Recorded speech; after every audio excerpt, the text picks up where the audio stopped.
darkness falls across the Norse settlement. The air grows thick with tension as the first howl pierces the winter silence. Not the mournful cry of a lone wolf, but the coordinated chorus of an entire pack. For the Vikings, this wasn't just another threat. It was a deadly game of survival that shaped their entire civilization. In modern times, our encounters with wolves are rare and usually from the safety of controlled environments. But for the Vikings, wolves represented an ever-present shadow that loomed over their daily lives, testing their courage, ingenuity, and will to survive. While we often picture Vikings as fearless raiders crossing treacherous seas, some of their most harrowing battles were fought not on distant shores, but right at their doorstep, against one of nature's most efficient predators. Archaeological evidence suggests that during the height of the Viking Age, wolf populations in Scandinavia were up to 20 times denser than today's numbers. A single Norse settlement could face up to 30 wolf encounters in a harsh winter month, each one a potential death sentence for anyone caught unprepared. The relationship between Vikings and wolves was far more complex than simple predator versus prey. During the Viking Age, 793 to 1066 CE, Scandinavia's forests teemed with grey wolves in numbers that would stagger modern wildlife experts. These weren't just occasional encounters, they were an existential threat that shaped every aspect of Norse life. What made the situation particularly deadly was the perfect storm of environmental and social conditions. Viking settlements, with their livestock and food stores, created irresistible attractions for wolf packs struggling through the brutal Nordic winters. As Vikings pushed further into the wilderness to establish new settlements, they essentially placed themselves directly in wolf territory. The predators, already adapted to the harsh climate, found these human outposts to be perfect hunting grounds. The wolves of Viking Age Scandinavia were also notably larger than their modern counterparts. Skeletal remains from the period suggest adults could reach weights of up to 175 pounds or 79 kilograms, a size that made them more than capable of taking down even the most seasoned warrior. During the depths of winter, when food became scarce, these wolves would form larger packs than typically seen today, sometimes numbering 20 or more animals. The cultural and psychological impact of wolves in Norse mythology was significant. In Norse mythology, wolves were depicted as powerful symbols of chaos and destruction. The great wolf Fenrir was said to be destined to devour Odin during Ragnarok, while his offspring, Skjold and Hati, were described as chasing the sun and moon across the sky. These stories reflected the very real fear of wolves that Vikings experienced as they navigated the dangers of their environment. Archaeological evidence tells us that nearly every Viking settlement had its share of wolf-related casualties. Grave sites from the period reveal distinctive bite marks on bones, and settlement records speak of entire families lost to wolf attacks during particularly harsh winters. The problem was so severe that many Norse communities had dedicated wolf watchers, individuals whose sole responsibility was to monitor wolf activity and warn of impending attacks. When survival meant the difference between a quick reaction or becoming part of the pack's next meal, Vikings developed a sophisticated array of defensive measures that would impress even modern military strategists. The Vikings' approach to wolf defense was methodical and multi-layered, born from generations of brutal experience. At the heart of their defensive strategy was the concept of ring defense, a system where settlements were arranged in concentric circles of protection. The outermost ring consisted of cleared land, stripped of underbrush and trees that wolves might use for cover. Within this, they constructed what modern archaeologists call wolf ditches, deep trenches filled with sharpened stakes that would impede charging wolves and potentially injure them. But perhaps their most ingenious innovation was the wolf bell system, a network of bronze bells positioned at strategic points around the settlement, connected by ropes.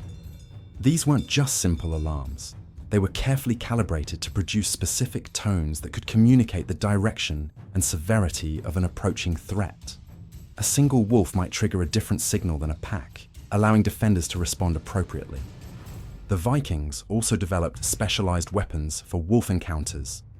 The Ulfbert sword, while famous for its quality, was actually poorly suited for wolf defense. Instead, they favored the wolf spear, a shorter, thicker spear with a crossguard that prevented an impaled wolf from sliding down the shaft to attack the wielder. Fear the wolf that walks alone, but terror the pack that hunts as one. Old Norse proverb. The psychological dimension of surviving wolf attacks was as crucial as any physical preparation. Vikings developed a complex mental framework for dealing with the constant threat, one that merged practical survival skills with their deeply held spiritual beliefs. Young Vikings were trained from childhood to recognize different types of wolf behavior. They learned to distinguish between the hunting patterns of lone wolves and packs, to read tracks in various weather conditions, and most importantly, to master their own fear. This wasn't just about bravery. It was about developing what modern psychologists might call tactical awareness. The training was intensely practical. Mock wolf attacks were staged during different seasons and weather conditions. Children were taught to recognize the subtle signs of wolf presence, changes in bird calls, unusual livestock behavior, and the distinct patterns of wolf tracks. But beyond these practical skills, there was a deeper psychological preparation at work. Vikings believed that showing fear would attract wolves, a belief that, while not entirely accurate by modern understanding, served an important psychological purpose. It encouraged warriors and civilians alike to maintain composure during encounters, which often proved crucial for survival. They developed specific breathing techniques passed down through generations, designed to calm the mind during wolf encounters. Norse spiritual beliefs played a crucial role in shaping perspectives on fear and bravery. Wolves were portrayed as agents of chaos, and facing them was considered a test of strength and courage. According to these beliefs, warriors who died fighting wolves were thought to earn a place in Valhalla, an honor equal to dying in battle. This belief system reframed fear as a spiritual challenge rather than a source of paralysis. Interestingly, archaeological evidence suggests that Vikings used what we might now call exposure therapy.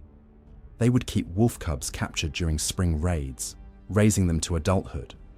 While these wolves never became fully domesticated, they helped younger Vikings become accustomed to wolf presence and behavior, making actual encounters less psychologically overwhelming.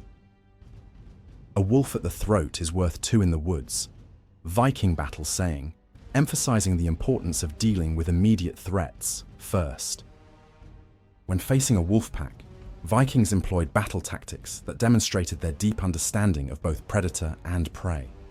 Their most effective formation, known as the shield spine, emerged from generations of brutal experience. Unlike the famous shield wall used against human opponents, warriors would form a tight triangle, backs to each other, with shields angled downward. This precise positioning protected against wolves' natural instinct to lunge for the throat, while simultaneously guarding against their secondary attacks at the legs. Through centuries of encounters, Vikings had learned to read the complex language of pack attacks.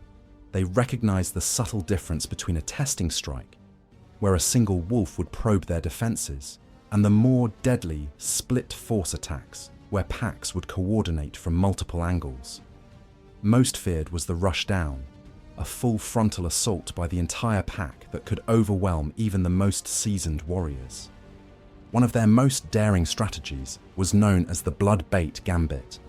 This high-risk tactic involved deliberately wounding one wolf, knowing that the scent of blood would often cause the pack to turn on their injured member. While dangerous, this strategy bought crucial time for defenders to either retreat to safety or mount a more effective defense.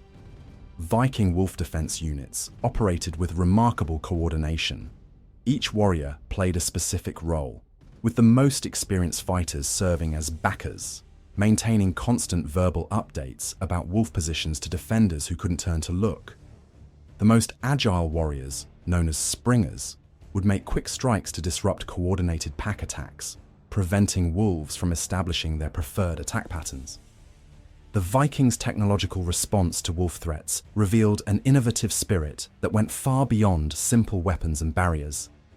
Their developments transformed entire settlements into sophisticated defense systems, incorporating generations of hard-won knowledge about their perpetual adversary. Among their most remarkable innovations was specialized wolf armor, a sophisticated modification to standard Viking combat gear. Recent archaeological discoveries have unveiled leather armor reinforced with angled wooden splints at the neck and legs, precisely positioned to deflect wolf bites. More fascinating still were the wolf spikes, carefully crafted rows of hardened iron points attached to leather jerkins. These weren't placed randomly, but designed specifically to injure wolves during their preferred attack pattern of leaping onto prey from behind. Viking settlements themselves evolved into masterworks of defensive architecture. Their walls weren't simply vertical barriers, but featured outward sloping surfaces that wolves found impossible to climb. The layout of buildings created natural sound channels that amplified the noise of approaching predators, while seemingly innocent dead ends could become deadly traps for pursuing wolves. The true genius of Viking innovation appeared in their early warning systems. They created intricate networks of tripwires connected to hollow logs filled with stones, a primitive but remarkably effective alarm system. Different types of wood were burned to create distinct smoke signals, allowing settlements to communicate specific information about wolf pack movements across vast distances. Most impressive was their wolf pit system. Not simple holes in the ground, but carefully engineered mechanisms using counterweights and triggers. These sophisticated traps could capture wolves alive, enabling Vikings to study their behavior and continuously improve their defensive strategies. In every Viking heart beats the echo of ancient howls, modern Norse saying. The centuries-long battle between Vikings and wolves left an indelible mark on Norse culture that resonates even today. What began as a desperate struggle for survival evolved into a complex relationship that shaped everything from their architectural practices to their spiritual beliefs, leaving behind a legacy that continues to influence modern Scandinavian culture. Encounters with wolves left a lasting mark on Viking culture, influencing their mythology and folklore. The great wolf Fenrir, a central figure in Norse myths, symbolized the dangers that lurked in their forests. Despite this fear, Vikings also developed a sense of respect for wolves. Archaeological evidence from burial sites reveals wolf pelts treated with notable care, often placed alongside the remains of warriors. These were not merely trophies, but may have signified the wolf's perceived role in Viking identity and beliefs. Perhaps most significantly, the Viking experience with wolves helped shape what would become the distinctive Scandinavian approach to coexisting with nature. Unlike many other cultures that sought to eliminate wolves entirely, the Vikings developed a more nuanced relationship with these predators. This balanced perspective, respecting nature's dangers while learning to live alongside them, became deeply embedded in Nordic culture. It's reflected today in Scandinavia's progressive environmental policies and their leading role in wolf conservation efforts. The legacy of Viking wolf encounters extends even into modern military and survival training. The Norwegian Armed Forces Winter Warfare School still teaches several principles derived from Viking wolf defense strategies, particularly regarding group formation in predator-rich territories. Similarly, contemporary wilderness survival courses in Scandinavia often reference Viking techniques for predator awareness and defensive positioning. The howl of the wolf may no longer strike terror into Norse hearts, but its echo still resonates through Scandinavian culture, architecture, and environmental philosophy. And speaking of survival in the harsh north, have you ever wondered how Viking peasants endured the harsh winters without the luxuries of modern heating? Their resilience, resourcefulness, and sheer grit were the difference between life and death. In our next video, we take a closer look at how they survived the brutal freezing cold.